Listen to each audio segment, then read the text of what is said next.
tell your boyfriend next time he around to buy his own weed and don't wear my shit down. I wanna tell your friend will give me. Ela é natural da Serra Gaúcha, mas reside no Vale do Taquari desde a sua infância. Durante a adolescência, era militante do Grêmio Estudantil da escola. Casada há 37 anos com José Roberto, ela é mãe de Leonardo, Luciano e Lucas. Eu tenho a honra de ser recebida pela secretária de Educação de Lajeado, Rejane Ewald. Rejane, muito obrigada pela receptividade aqui na tua casa. Eu que agradeço pela vinda de vocês aqui. É um prazer poder participar do teu programa e, de certa forma, contribuir para o avanço da nossa TV informativo, que tem uma programação tão séria e tão variada. Hoje a gente vai falar, então, sobre a tua vida, uma forma de homenagear as mulheres do Vale do Taquari, né? Nesse mês de março, o programa vai ser inteiramente em homenagem às mulheres. Tu é super profissional e também é super de família, uma mãezona. Como equilibrar isso? De fato é bem difícil. E muitas vezes eu bato a mão no peito e pergunto quanto do meu tempo eu tenho dedicado à minha família, quanto do meu tempo eu tenho dedicado aos meus filhos e quanto do meu tempo eu tenho dedicado à minha profissão. Porque eu não sei se é herança de pai ou de mãe, porque eu tive uma mãe, muito pouco tempo eu tive uma mãe, mas o tempo que eu tive com ela me ensinou a ser absolutamente responsável por tudo que eu fizesse, mesmo arrumar a cama bem arrumada. O meu pai, da mesma forma, era uma pessoa extremamente exigente e deixou isto em nós como um fruto do seu trabalho, fruto da sua dedicação. E eu penso que eu, muitas vezes, me perco em divagações e em questionamentos sobre o quanto eu deveria estar aqui ou ali. Mas como diz a própria Cecília Meirelles, não é? Ou isto ou aquilo. Então o que eu procuro fazer? Quando eu estou na minha profissão, fazer bem feito aquilo que eu faço. Quando eu estou em casa, ser de extrema qualidade a atenção que eu dou ao marido e aos filhos. E quando tu estás em casa, então, qual é a programação que vocês mais gostam de fazer juntos? Na verdade, nós temos pouco tempo juntos, na medida em que 2 filhos estão casados e o Lucas, que é o terceiro, estuda e trabalha em Porto Alegre.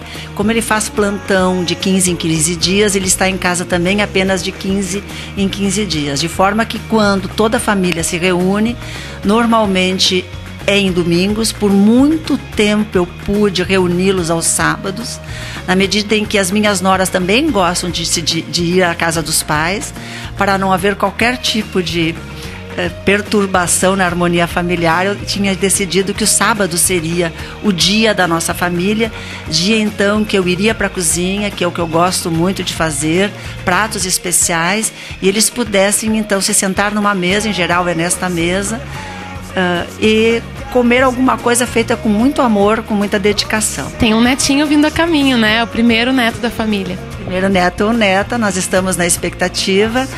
Esse bebê está com 3 meses de gestação. Estamos próximos de saber qual é o sexo. Para nós não importa o sexo, mas sempre existe uma curiosidade em torno. Que venha com muita saúde, é o nosso desejo, e certamente, considerando os cuidados que a Janaína está tendo nessa gravidez, a atenção que o Leonardo está dando a ela nessa gravidez, eu tenho certeza que Deus há de ser complacente conosco mais uma vez e vai nos trazer uma criança muito saudável. E quando você e o José Roberto se conheceram, tu já estavas atuando como professora? Como é que foi? Então, nós nos conhecemos em 1965, eu tinha 15 anos. E foi assim, como dizíamos na época, um amor à primeira vista. Nós frequentávamos a piscina da sociedade, que era a piscina do então CTG Bento Gonçalves, que hoje não existe mais. E era uma troca de olhares, de sorrisos, né? Nós nos aproximávamos muito no barzinho do CTG, onde estava a piscina. E aos poucos fomos nos aproximando e isso resultou num namoro, mas um namoro muito diferente dos dos namoros de hoje, não é? Um namoro de ele me acompanhar até em casa, de ele me levar a um cinema, de nós irmos juntos a uma reunião dançante. Nessas reuniões dançantes, normalmente uma das mães do nosso grupo nos acompanhava, de forma que nós nunca íamos sozinhas. E foi um namoro que durou 1 ano. Passado esse ano, nós ficamos 5 anos separados e nos reencontramos em 1970. Em 6 de setembro de 1970, nós reiniciamos o nosso namoro. Foi um momento importante na minha vida, porque a minha mãe já estava muito adoecida. E quando ela faleceu em dezembro, eu tive um apoio muito grande na pessoa do Beto. E é este amor incondicional, este amor eterno, não tem substituto, não tem pessoa que possa vir no seu lugar. E esse companheirismo entre vocês dois, durante essa trajetória, também aconteceram vários momentos, como viagens especiais, né? Tu consegue citar alguma viagem que foi inesquecível do casal? É importante escolher dentre as viagens que nós fizemos, porque, como tu bem disseste, este companheirismo, ele se percebe principalmente quando nós estamos sozinhos, quando nós não precisamos dividir com outros os nossos afetos, a nossa atenção, a nossa conversa, quando nós somos inteiramente um para o outro. E essas viagens têm sido elementos fundamentais na união do casal, que passou ao longo desse tempo com a mais absoluta certeza por dificuldades, não é? Nós temos 37 anos de casamento e eu não estaria sendo verdadeira se eu dissesse que nunca houve problemas entre nós. Há problemas de temperamento, há problema de gostos, há problemas de preferências, mas nunca um problema que tenha interferido profundamente na relação do casal.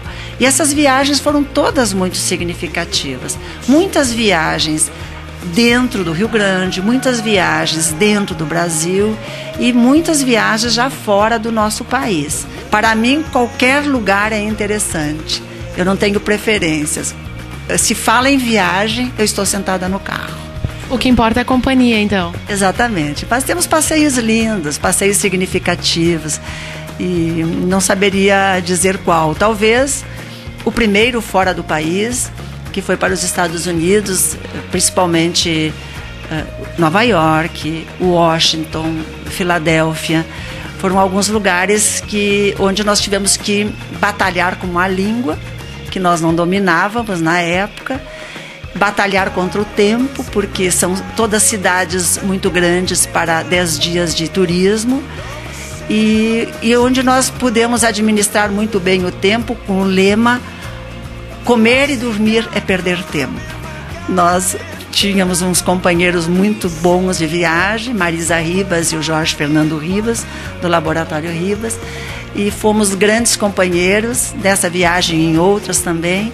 E eu acho que essa eu posso citar como a primeira fora do país e que marcou profundamente uma caminhada, porque nós passamos a olhar a viagem como uma possibilidade de enriquecimento pessoal, de enriquecimento cultural e de conquista de novos amigos. Nós temos amigos das nossas viagens que até hoje, com os quais até hoje nós nos correspondemos. E dessas viagens que vocês fizeram e também de viagens que pessoas próximas de vocês ou os filhos ou amigos fazem, eu sei que tem uma curiosidade, né? Tu sempre pede ou ganha de presente uma cinetinha, é isso? Uma coleção de cinetas. Se alguma lembrança eu trago de um país, de uma cidade, de algum local onde eu vou, é a cineta. E dificilmente ela não é encontrada entre as relíquias que eles trazem, oferecem para os turistas. E isso tem me trazido uma alegria muito grande, porque eu sou professora. Eu digo sempre que sou professora de carteirinha, amo o que eu faço. Entre as minhas opções era o magistério, mas também era o direito, por solicitação do meu pai. Meu pai queria muito que eu o seguisse na profissão do cartório, mas na época em que ele fazia este pedido, eu não via o cartório como uma possibilidade para uma mulher, de tal forma que eu enveredei para o magistério com muita convicção e com muito prazer. Esse prazer eu mantenho, e a sineta é o símbolo do magistério. Então eu a coleciono com uma dupla satisfação. Primeiro, porque marca de uma forma as viagens, e segundo, porque marca esta paixão que eu tenho pela educação.